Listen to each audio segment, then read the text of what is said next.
আসসালামু আলাইকুম প্রিয় দর্শক, আপনারা সবাই কেমন আছেন? আশা করি ভালো আছেন। আমি আল্লাহর রহমতে ভালো আছি। আজ আমি আপনাদেরকে একটি ইসলামিক গল্প শোনাবো। তো গল্পটির নাম হলো মৃত্যুর পরে দুইজন সন্তানকে হযরত মুহাম্মদ সাল্লাল্লাহু আলাইহি ওয়াসাল্লাম কিভাবে জীবিত করলেন। তো চলুন গল্পটি শুরু করা যাক। কিন্তু তার আগে আপনারা যদি এখন আমার চ্যানেলটি সাবস্ক্রাইব না করে থাকেন তাহলে সাবস্ক্রাইব করে বেল আইকনটি ক্লিক করে দিবেন, আর পেজ থেকে দেখে থাকলে ফলো করে দিবেন, আর এবং একটি লাইক করে দিবেন। তো চলুন গল্পটি শুরু করা যাক। একদিন এক ব্যক্তি হযরত মুহাম্মদ সাল্লাল্লাহু আলাইহি ওয়াসাল্লামের নিকট গেলেন আর তাকে বললেন, ইয়া ইয়া রাসূলুল্লাহ, আপনাকে আজ আমি আমার ঘরে দাওয়াত দিলাম, আপনি আসবেন, প্লিজ মানা করবেন না। তো এই কথা শুনে হযরত মুহাম্মদ সাল্লাল্লাহু আলাইহি ওয়াসাল্লাম বলেন, আচ্ছা ঠিক আছে, আমি তোমার বাসায় যাব। তো এই কথা শুনে সেই ব্যক্তি খুশিতে তার বাসায় চলে গেল। আর তার বউ, তারপর তার স্ত্রী, সন্তান সবাইকে বলে দিল। তার স্ত্রী খুশিতে খাবার বানাতে লাগলো, আর তার সন্তানরা খেলাধুলা করতেছিল। তো তাদের বাসায় একটা খাসি ছিল, সেই খাসিটা জবাই করতে গেছিল তার বড় ছেলে। তো জবাই করা শেষ, ইতিমধ্যে সেই ছোট ছেলেটা ঘুমাচ্ছিল। তো সেই ছেলেটা জবাই করার পরে উঠে গেল। তারপর সে খাসিটাকে দেখার বায়না শুরু করলো। তখন তার বড় ছেলে বলল, আমি কিন্তু খাসিটাকে জবাই করে দিয়ে দিছি। তো এই কথা শুনে সেই ছোট ছেলেটা বলল, কিভাবে জবাই করছো, দেখাও না দেখাও না, এভাবে বায়না ধরতে লাগলো। পরে ছেলেটা বলল, আচ্ছা আমি তোমাকে নিয়ে যাচ্ছি, কোথায় জবাই করছি। পরে ওর বাসার পিছনে একটা বাগান ছিল, ওইখানে যাই দেখালো, এই যে আমি এখানে খাসিটাকে জবাই করছি। তো এর কথা শুনে সেই ছেলেটা বললো, আবার জবাই করো না, আমিও দেখবো।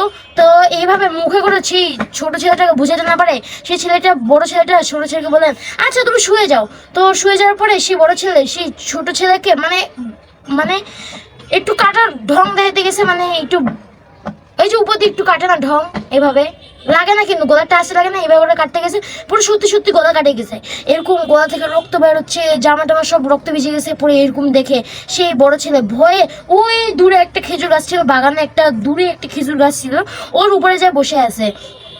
আর ওই অনুশোচনা করতেছে কিভাবে ওই মারতে পারলো, ওই কিভাবে, এখন ওর আব্বু ওর বাপ মা দেখলে কি বলবে ওকে। তো কিছুক্ষণ পরে সেই তার আব্বু এই দুজনকে খুঁজতে আসছিল, নাম ধরে ডাকতেছে, পায় না পায় না। পরে বাগানের পিছনে এসে দেখলো ছোট ছেলের এই অবস্থা। তখন সে কোলে নিয়ে তা গিয়া তার স্ত্রীর কাছে যায়, বললো একটা চাদর নিয়ে আসো। তো মা তার ছোট সন্তানের এইভাবে মৃতদেহ দেখে খুব কষ্ট পেলেন আর কাঁদতে লাগলেন। তো হযরত সেই ব্যক্তিরা বললো, এখন কান্দার সময় না, এখন আমাদের কথা হযরত মুহাম্মদ সাল্লাল্লাহু আলাইহি ওয়াসাল্লাম আল্লাহর প্রিয় নবী আসবেন। তুমি আমরা যদি এখন কান্না করি তাহলে হযরত মুহাম্মদ সাল্লাল্লাহু আলাইহি ওয়াসাল্লাম উনিও কষ্ট পাবে। তারপর সেই মা তার সন্তানের জন্য একটা চাদর আনলো। তারপর তারা সেই সন্তানকে চাদরে মোড়ায় তার রান্নাঘরে সাইডে রেখে দিল। এরকম করে কিছুক্ষণ পরে সেই ছেলেটা অনুশোচনা করতেছে, কিভাবে মারতে পারলো, ওর আব্বু মা দেখলে কি বলবে। তো এগুলো অনুশোচনা করতে বলতেছে, ততক্ষণে তার বাবা সে বলতেছে, নাম ধরে ডাকতেছে। তো জোরে একটা ডাক দিছে। তখন ছেলেটা বললো, আমি যদি তখন না পালাই তাহলে আর পাইতে পারবো না। তো সেই ছেলেটা খেজুর গাছের মধ্যে মানে না নামে ওইখান থেকে দৌড়াইতে শুরু করছে। দৌড়াইতে গেছে আর নিচে পড়ে ওও মানে অনেক ব্যথা পাইছে, আর ওয়ে পড়ে মরে গেছে। তো কিছুক্ষণ পরে তার বাবা তাকে খুঁজতে খুঁজতে এরভাবে দেখছে।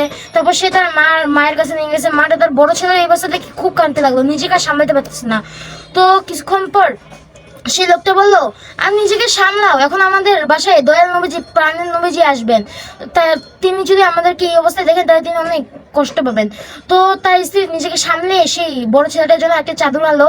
তাকে দুজনে মিলে চাদরে মোড়ায় ওই রান্নাঘরের সাইডে ওই ছোট শিশুরা পাশে রেখে দিল। তো কিছুক্ষণ পরে হযরত মুহাম্মদ সাল্লাল্লাহু আলাইহি ওয়াসাল্লাম আসলেন। সে ব্যক্তিরা দেখলেন তিনি দূরে উঠোর নিচ থেকে উঠে করে আসতেছেন। তারপর তিনি এগিয়ে গেলেন আর তাকে নিয়ে আসতে গেলেন। তো যখন নিয়ে আসতে গেছেন তখন হযরত মুহাম্মদ সাল্লাল্লাহু আলাইহি ওয়াসাল্লাম তার সাথে আসলেন। তিনি উঠের শরীর থেকে এক পা নামাইলেন, মানে এক পা নামাইছে, ডান পা নামাইছে আর বাম পা উটের উপরে। তখনই আল্লাহর রহমতে হযরত জিবরাইল আলাইহিস সালাম তার কাছে আসলেন আর বললেন, আপনি এই ব্যক্তির সন্তানদের সাথে খাবার খাবেন, আপনি এই ব্যক্তির সন্তান ছাড়া খাবার খাবেন না। তো এই কথা শুনে হযরত মুহাম্মদ সাল্লাল্লাহু আলাইহি ওয়াসাল্লাম দুইবার নামাইলেন। আর তার খাইতে গেলে সেই স্ত্রী আর তার সেই স্বামীটা তাকে খাবার দিলেন অনেক। তারপর অনেক সাহাবী আসলে তাকে খাওয়া দিলেন, বলেন আপনি প্লিজ এই খাবারগুলো খান। তখন হযরত মুহাম্মদ সাল্লাল্লাহু আলাইহি ওয়াসাল্লাম বলেন, না আগে তোমার সন্তানকে দেখো। এরকম কয়েকবার মানে কথা বলতে আছে, হযরত মুহাম্মদ সাল্লাল্লাহু আলাইহি ওয়াসাল্লাম বলতেছে তোমার সন্তান কেন। তারপর এরকম দুইবার হওয়ার পরে আরেকবার বলছে। হযরত মুহাম্মদ সাল্লাল্লাহু আলাইহি ওয়াসাল্লাম বললেন, আমাকে হযরত জিবরাইল আলাইহিস সালাম বললেন, না আমি তাদেরকে ছাড়া খাইতে পারবো না, আগে তাদেরকে নিয়ে খাবো। তো এই কথা শুনে সেই বাবা আর মা নিজেকে সামলাতে পারলেন না। তারপর কান্নায় ভেঙে গেলেন আর হযরত মুহাম্মদ সাল্লাল্লাহু আলাইহি ওয়াসাল্লামকে সব ঘটনা খুলে বললেন। তো হযরত মুহাম্মদ সাল্লাল্লাহু আলাইহি ওয়াসাল্লাম এই ঘটনা শুনে কিছু বলেন না, বললেন তাদের দুজনের লাশের কাছে যা বলো হযরত মুহাম্মদ সাল্লাল্লাহু আলাইহি ওয়াসাল্লাম আল্লাহর নবী তাদেরকে ডাকছেন। এই কথা শুনে তারা কিছু না বলে তাদের সন্তানের কাছে এই কথাটা বলো। তারপর আল্লাহর রহমতে সেই সন্তান দুটো উঠে উঠে দাঁড়া হয়ে গেল আর দৌড়ে হযরত মুহাম্মদ সাল্লাল্লাহু আলাইহি ওয়াসাল্লামের কাছে চলে গেল। সুবহানাল্লাহ। তো গল্পটি আজ এ পর্যন্ত। সবাই ভালো থাকবেন, সুস্থ থাকবেন, আমার জন্য দোয়া করবেন। আসসালামু আলাইকুম ওয়া রাহমাতুল্লাহি ওয়া বারাকাতুহু।